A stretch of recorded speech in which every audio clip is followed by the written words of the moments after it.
ونحن على ذلك لمن الشاهدين والشاكرين والحمد لله رب العالمين. سرورا شاہ کریمہ دستگیرہ اشرفہ حرمت روح پیمبر یک نظر کن سوئے ماں، یک نظر کن سوئے ماں، یک نظر کن سوئے ماں. اے اشرف زمانہ زمانے مدد نما درہائے بستراس کلید کرم کشا، اشرف نہنگ دریا دریا بسین دارد، دشمن ہمیشہ پرگم با ذکر تو دوست دارد. اے جہانگیر پیر مخدوم نہ رود از درد کشے محروم، بہر اولاد خیش اے اشب حاکمی وقت را بکل محکوم. لی خمشت نطفی بیا حر الوبائی الحاتمہ، المصطفیٰ والمرتضی وابناہما والفاطمہ. وہ سیاست بمنے بے شرو شامہ مددے، قبلہ دی مددے کعبہ ایمہ مددے. بگر دابے بلا افتاد کشتی، ضعیفانے شکستہ رات کشتی. بحق خواجہ عثمان ہارون مدد کن یا معین الدین چشتی، مدد کن یا معین الدین چشتی.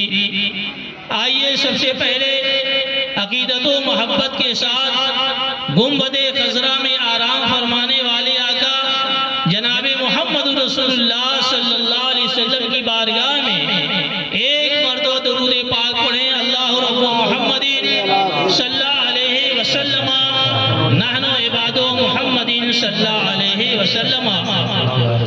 اسی پہ مہربان رب غفور ہوتا ہے، اسی پہ مہربان رب غفور ہوتا ہے، جس کے دل میں عشق حضور ہوتا ہے. اسی پہ مہربان رب غفور ہوتا ہے، جس کے دل میں عشق حضور ہوتا ہے. اے عاشقان شہ انبیاء درود پڑھو، درود پڑھنے سے چہرے پہ نور ہوتا ہے. پڑھیے درود پاک. اللہم صلی علی سیدنا و شفیعنا مولانا محمد وبارک وسلم. صلاۃ و سلام علیک یا رسول اللہ، صلاۃ و سلام علیک یا حبیب اللہ. مسلمان بھائیوں، اپنے نبی کی بارگاہ میں درود و سلام پیش کرنا یہ بہت بڑی سعادت ہے. کوئی بھی عبادت، کوئی بھی تقوی، کوئی بھی پرہیزگاری اگر انسان دکھاوے سی غرض سے کرتا ہے تو بیکار ہے. نماز پڑھتا ہے دکھانے کی غرض سے پڑھتا ہے تو بیکار. صدقات و خیرات کرتا ہے دکھاوے کی غرض سے کرتا ہے تو بیکار. قرآن کی تلاوت کرتا ہے دکھاوے کی غرض سے کرتا ہے تو بیکار.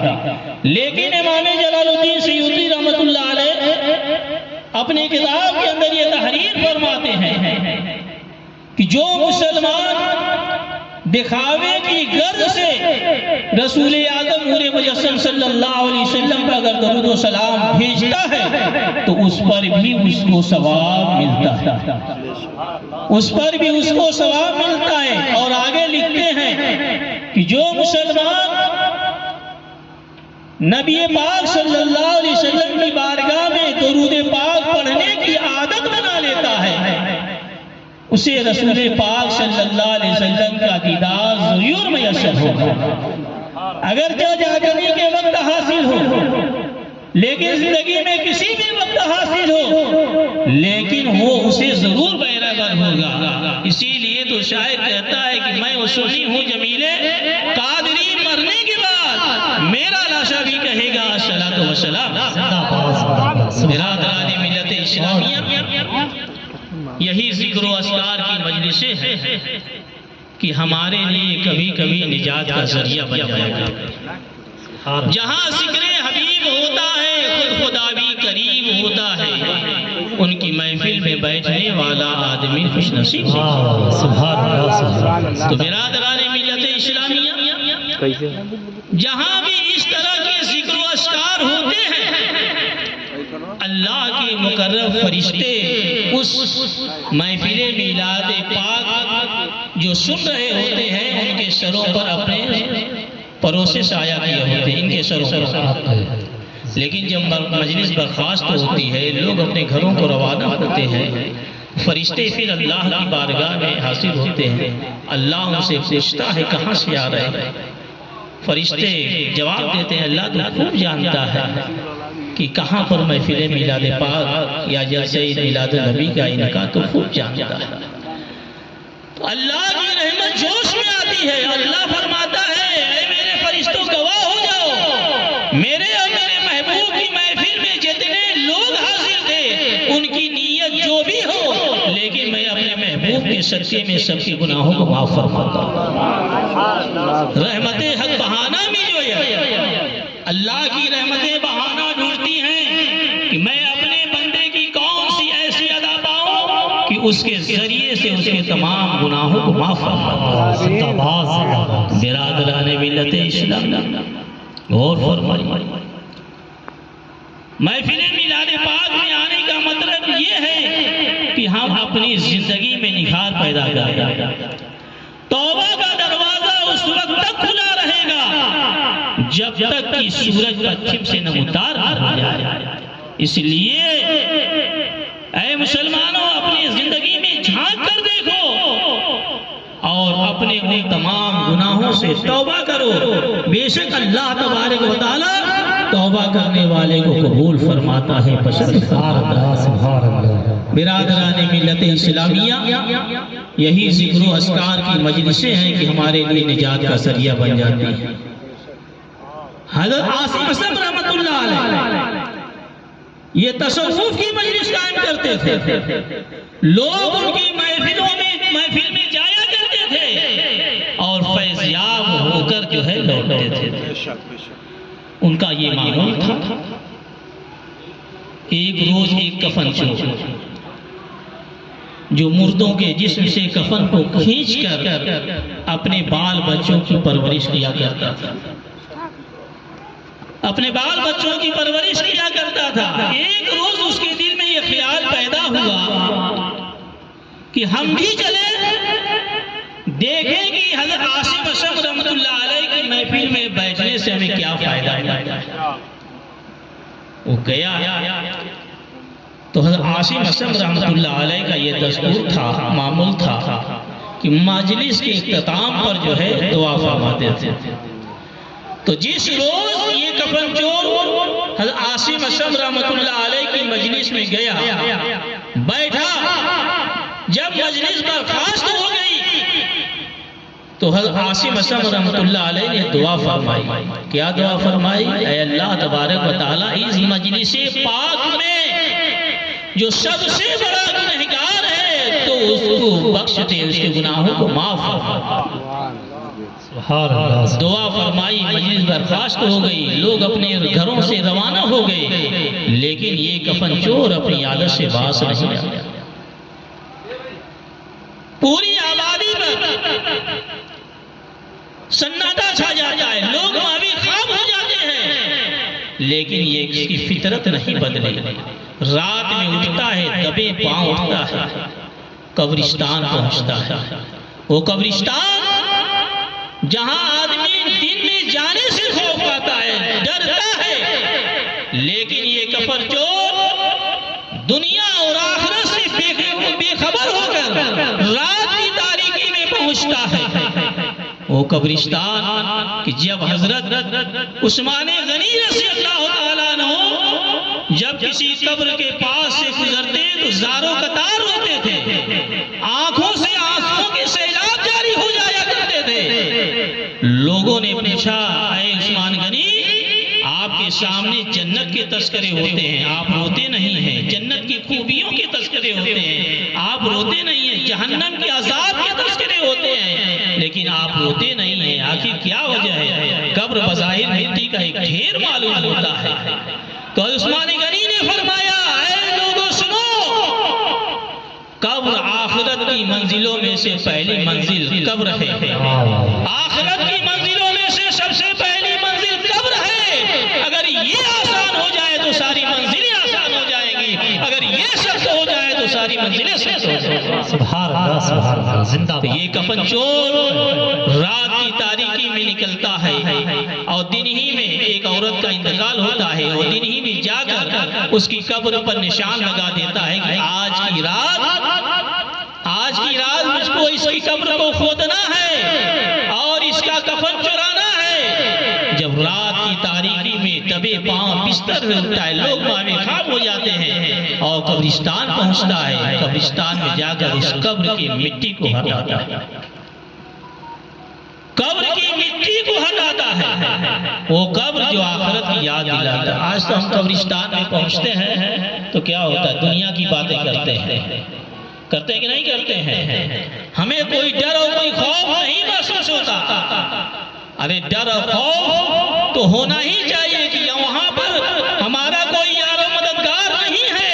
اگر کوئی چیز یار و مددگار ہے تو نماز ہے، قرآن کی تلاوتیں ہیں، صدقات و خیرات ہے جو قبر میں تمہیں روشنی پیدا کرے گا۔ سبحان اللہ، زندہ باد زندہ باد۔ تو برادران ملت اسلامیہ، یہ کفن چور سب قبر کی ساری مٹی کو ہٹا دیتا ہے، ہٹانے کے بعد قبر میں اترتا ہے، اترنے کے بعد جب اس بوڑھی عورت کے جسم سے کفن کو کھینچتا ہے تو اللہ تبارک و تعالیٰ اس بوڑھی عورت کو بولنے کی طاقت عطا فرماتا ہے۔ سبحان اللہ، وہ بوڑھی عورت بول پڑتی ہے کہ اے کفن چور، آج تو کہاں بھٹک رہا ہے؟ ایک بزرگ کی مجلس میں بیٹھنے کی وجہ سے اللہ تبارک و تعالیٰ نے تیرے تمام گناہوں کو معاف فرما دیا۔ تو برادران ملت اسلامیہ، اللہ کی رحمت دیکھو کہ ایک بزرگ کی مجلس میں بیٹھنے کی وجہ سے اس کے گناہ معاف ہو جاتے ہیں۔ تو رسول اعظم نور مجسم صلی اللہ علیہ وسلم کا اگر کوئی میلاد مناتا ہے اور میلاد النبی کی محفل میں بیٹھتا ہے تو میرا یقین کہتا ہے یقیناً اللہ تبارک و تعالیٰ محفل میلاد پاک کے صدقے میں تمام گناہوں کو معاف فرما دے گا۔ سبحان اللہ، سبحان اللہ، زندہ باد۔ پڑھیے درود پاک، اللہم صلی علی سیدنا و شفیعنا مولانا محمد وبارک وسلم، صلاۃ و سلام علیک یا رسول اللہ۔ میں آپ کا زیادہ وقت نہ لے کر جس آیت کریمہ کی میں نے تلاوت کی ہے، قرآن ارشاد فرماتا ہے یا ایھا الذین آمنوا اتقوا اللہ وکونوا مع الصادقین، کہ اے ایمان والو اللہ سے ڈرو اور سچوں کے ساتھ ہو جاؤ۔ تو سچوں کی جماعت کون ہے؟ سچوں کی جماعت نبیوں کی ہے، سچوں کی جماعت صالحین بزرگان دین شہداء کی ہے۔ تو جب ان کے ساتھ تم رہو گے، اولیاء کرام بزرگان دین اللہ کے نیک بندوں کے ساتھ رہو گے، تو یقیناً تمہارے ایمان کی بھی حفاظت ہوگی، تمہارے جسم کی بھی حفاظت ہوگی، تمہارے مکان کی بھی حفاظت ہوگی۔ برادران ملت اسلامیہ، میں ایک واقعی ایک طرف لے چلنا چاہتا ہوں کہ حضرت امام راضی رحمۃ اللہ علیہ یہ اپنے وقت کے بہت بڑے امام ہیں، پوری زندگی خدمت دین میں صرف کر دیا، لیکن جب بستر مرگ وہ پڑ گئے اور جب بیمار ہو گئے، جاگنے کا وقت آیا تو شیطان ان کے قریب آیا، شیطان قریب آیا اور کہا کہ خدا ایک ہے، اس پر کیا دلیل ہے؟ امام راضی رحمۃ اللہ علیہ اپنے علم کے مطابق 360 دلیل دی کہ خدا ایک ہے، لیکن اس کے باوجود بھی شیطان ان کی دلیل کو کاٹ دیا۔ جاگنے کا وقت ہے، جاگنے کا وقت ہے، اگر جاگنے کے وقت کلمہ طیبہ لا الہ الا اللہ محمد رسول اللہ نصیب ہو گیا، خاتمہ بالخیر ہو گیا تو کامیاب۔ زندگی بھر خدمت کرتے رہے، لیکن عین وقت پر ایمان ختم ہو گیا تو تمام عبادتیں بیکار۔ دیکھا آپ نے ابلیس کو کہ گیا شیطان مارا ایک سجدہ کے نہ کرنے سے، اگر لاکھوں برس سجدے میں سر مارا تو کیا کیا؟ تو برادران ملت اسلامیہ، امام راضی نے 360 دلیل دی، شیطان کاٹ دیا۔ اب ان کا علم جتنا تھا پوری انہوں نے اپنی طاقت لگا دی، لیکن شیطان کاٹ دیا۔ جب شیطان کاٹ دیا، اب کس کو یاد کر رہے ہیں؟ اپنے پیر کو یاد کر رہے ہیں۔ کس کو یاد کر رہے ہیں؟ اپنے پیر کو۔ جہاں علم جواب دیتا ہے وہاں پیر کی یاد کام آتی ہے، پیر کی محبت کام آتی ہے، بزرگان دین کا وسیلہ کام آتا ہے۔ بزرگان دین کی محبت کام آتی ہے۔ امام راضی نے اپنے پیر کو خیال کیا، ان کے پیر تھے نجم الدین کبرا۔ نماز عصر کا وقت تھا اور عصر کے لیے وضو بنا رہے تھے۔ امام راضی نے اپنے پیر و مرشد کو یاد کیا، یا پیر و مرشد المدد، جاگنے کا وقت ہے، شیطان میرے پاس حاضر ہے، میرے پاس جتنا علم تھا میں نے جواب دے دیا خدا کی وحدانیت پر، لیکن اب میرا یہاں علم جواب دے چکا ہے، اس لیے اب آپ کی مدد کی ضرورت ہے، آپ میرے ایمان کو بچائیے۔ چنانچہ نجم الدین کبرا رضی اللہ تعالیٰ عنہ کوسوں میل کی دور پر تھے، اور جب ان کے مرید امام راضی نے پکارا تو ان کی آواز کو ان کے پیر و مرشد نے سن لیا۔ سبحان اللہ سبحان اللہ۔ پیر و مرشد کی کان میں جب آواز گئی تو وضو بنانے کے بعد اپنے لوٹے کو ہوا میں اڑا دیتے ہیں اور لوٹا امام راضی کے سر کے قریب آ کے گرتا ہے اور اس سے آواز آتی ہے، اے میرے مرید صادق، تم کیوں نہیں کہہ دیتے ہو کہ خدا کو میں بغیر دلیل کے ایک مانتا ہوں؟ سبحان اللہ سبحان اللہ۔ جہاں علم جواب دیتا ہے وہاں پیر کی مدد کام آتی ہے، پیر کی نصیحت اور محبت کام آتی ہے۔ تو برادران ملت اسلامیہ، جب اس لوٹے سے آواز آئی تو امام راضی نے کہا کہ مردود تو تو شیطان ہے، میں خدا کو بغیر ایک دلیل کے ایک مانتا ہوں۔ اتنا کہنا تھا کہ روح کا فصح حضور سے پرواز کرتا ہے۔ زندہ باد زندہ باد۔ یا ایھا الذین آمنوا اتقوا اللہ وکونوا مع الصادقین، اے ایمان والو اللہ سے ڈرو اور سچوں کے ساتھ رہو۔ جب سچوں کے ساتھ رہو گے، سچوں کی محبت میں رہو گے، سچوں سے پیار کرو گے، اللہ والوں سے پیار کرو گے تو تم کہیں بھی رہو گے کامیاب۔ اللہ کے رسول جناب محمد رسول اللہ صلی اللہ علیہ وسلم نے ارشاد فرمایا، میں دنیا میں دو چیز چھوڑ کے جاتا ہوں اور تم ان کو مضبوطی سے پکڑے رہو گے تو گمراہ نہیں ہوگے۔ اگر ان کو مضبوطی سے پکڑے رہو گے تو گمراہ نہیں ہوگے۔ ایک قرآن ہے اور ایک میری اولاد ہے، تو ان دونوں میں کو مضبوطی سے پکڑو گے تو پکڑے رہو گے تو تم کامیاب رہو گے، گمراہ نہیں ہو سکتے ہو۔ برادران ملت اسلامیہ، غور فرمائیے کہ امام حسین کی اولاد کو اگر تم مضبوطی سے پکڑے رہتے ہو، اللہ والوں کو مضبوطی سے پکڑے رہو گے، ان کی صحبت میں رہو گے اور قرآن کو پکڑو رہو گے تو تم کبھی گمراہ نہیں ہو سکتے ہو۔ اور میلاد کا وہی انکار کرتا ہے، مزارات پر جانے سے انکار وہی کرتا ہے، بزرگان دین کی توہین وہی کرتا ہے، یا تو قرآن کو چھوڑا ہے یا اہل بیت کو چھوڑا ہے۔ اگر اہل بیت کو چھوڑا، قرآن کو پکڑا تو بھی اس کے لیے بیکار ہے، لیکن اگر قرآن کو پکڑا ہے اور اہل بیت کو پکڑا ہے تو یہاں بھی کامیاب ہے، کل قیامت کے دن بھی کامیاب ہے۔ تو برادران ملت اسلامیہ، میں نے جس آیت کریمہ کی تلاوت کا شرف حاصل کیا، اللہ تبارک و تعالیٰ ارشاد فرماتا ہے، یا ایھا الذین آمنوا اتقوا اللہ وکونوا مع الصادقین، کہ اے ایمان والو اللہ سے ڈرو اور سچوں کے ساتھ رہو۔ آج ہم خوش نصیب ہیں کہ غوث اعظم کی اولاد ہمارے بیچ آنے والی ہے، ان کا دیکھنا بھی ثواب، ان کا سننا بھی ثواب، ان کا چوبنا بھی ثواب۔ برادران ملت اسلامیہ، اہل بیت سے محبت یہ ایمان کی علامت ہے، لہٰذا آپ حضرات جب حضور قادری میاں تشریف لائیں تو ادب و احترام سے کھڑے ہو جائیں، اور جتنا ہی ادب کریں گے اتنا ہی کامیاب رہیں گے۔ بے ادبی کریں گے تو نگاہ غضب پڑ جائے گی تو بیکار ہو جائے گی۔ اسی لیے علماء فرماتے ہیں کہ علماء کی مجلس میں بیٹھنے سے جو ہے، علماء کی مجلس میں بیٹھو تو زبان سنبھال کر بیٹھو، اور اولیاء اکرام بزرگان دین کی بارگاہ میں بیٹھو تو دل سنبھال کے بیٹھو۔ تو اس کا ادب و احترام لازمی ہے۔